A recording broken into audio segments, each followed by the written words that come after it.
Well, I had quite a few people read my script, which was interesting. I don't think I've really had. I don't really think I've sent my writing to a lot of people to read. I wasn't really scared because it was like my mom, my best friend, my girlfriend. But what's interesting is the person who gave me the best notes was my partner in one of my classes. That I just randomly asked if he could read it. And it's actually given me more confidence. I think there's two patterns that I've seen in a couple of these now. So I know that like those notes, I should definitely like look at and take.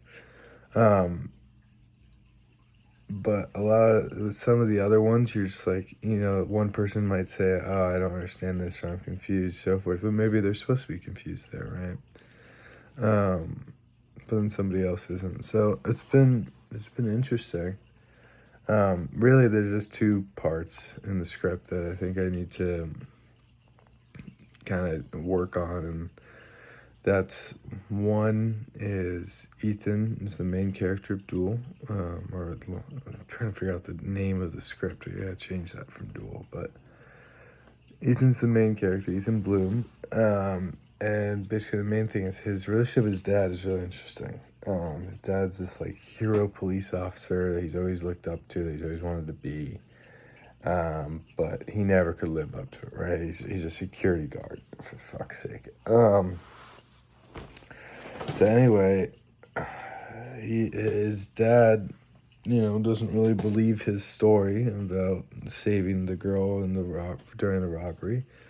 But so Ethan shows up at his dad's house after he escapes from prison in a transport vehicle, demanding the password to the police database so we can see where the witness lives, right? The witness's address.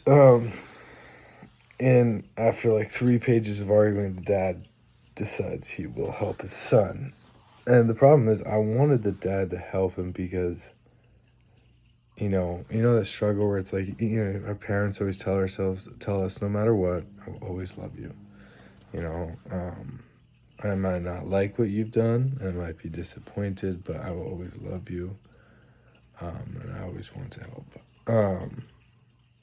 And so I kind of took that with his dad. But then I also took his character of like, he's this police officer who's put all his life into being this police officer. And he kind of wants everything to follow the law, exactly how it's set out to be, etc. And so basically the main comment there is just, and I felt this when I was writing it, is that it doesn't feel like the dad would help him. Which is hard, because then it's like, well, how the fuck does he get access to the database? And I love that scene. I think that scene should stay there. I mean, there's kind of two ways for me to go about it in my head. One is the dad fakes it. It's like the dad is doing it and he alerts the cops. So it's like, he tricks his son. Or two, his son finds out the password from his dad, almost accidentally.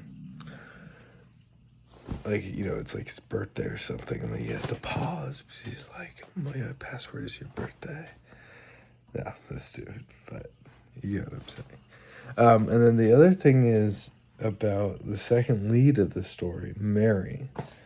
So this has been something I've been struggling with. The entire script takes place through Ethan's perspective. It's his eyes, right?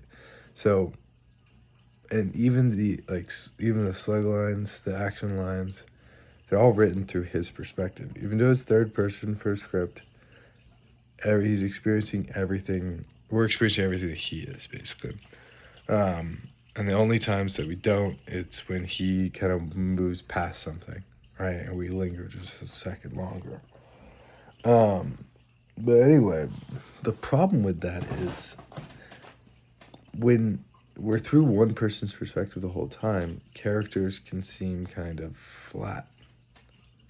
They can seem, not like full characters. And that's kind of happened with Mary in a way. I think it's better now. But the first problem with her is when he gets to her, he's kidnapping her, although he thinks he's saving her.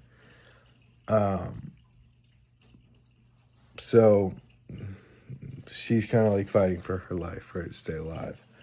And then the second act with Mary is now she's trying to formulate plans of how to get away from him, how to escape.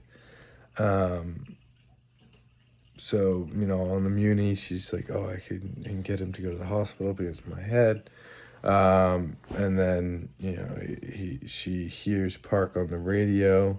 And so she's like, oh, if we go towards Park and I hold my hand on the transmission button so Park knows where we're going, then I can escape, etc. So she starts having agency in doing these things.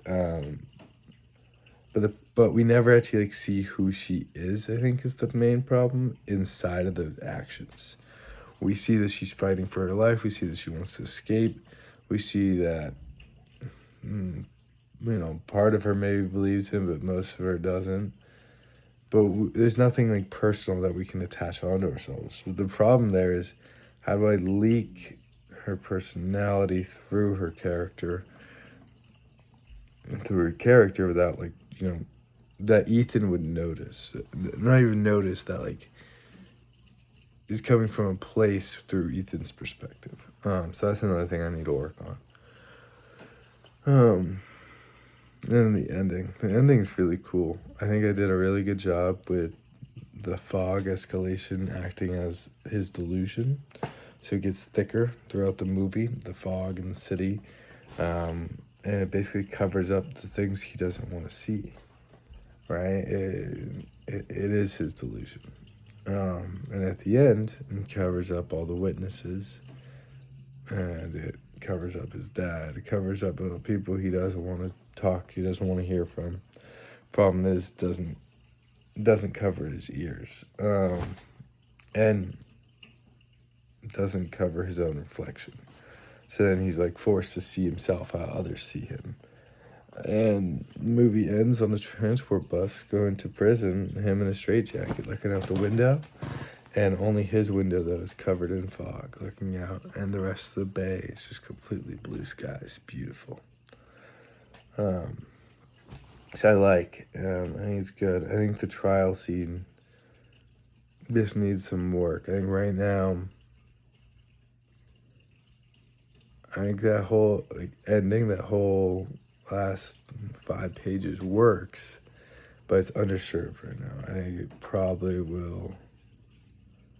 I think it can be a little more expanded. But I like that it's only 1 pages, which is awesome. I have to keep it over 90, sadly, because that's what qualifies as a WGA script. But 88 would be a cool number. That's the ideal, right? Make a movie that's 1 hour and 28 minutes. That's what I want to make. I don't know why, but I like it.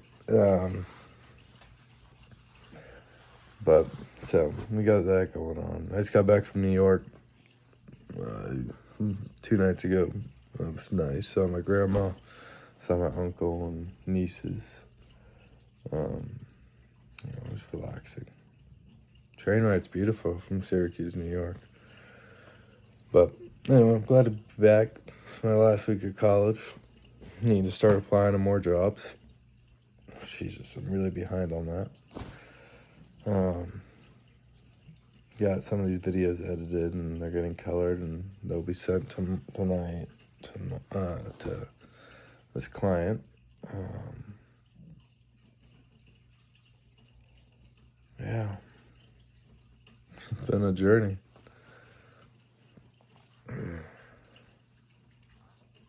My professor said we were talking about being a writer in LA. He said, you just need to go out and fucking party. In LA and meet people. Which he's probably right about.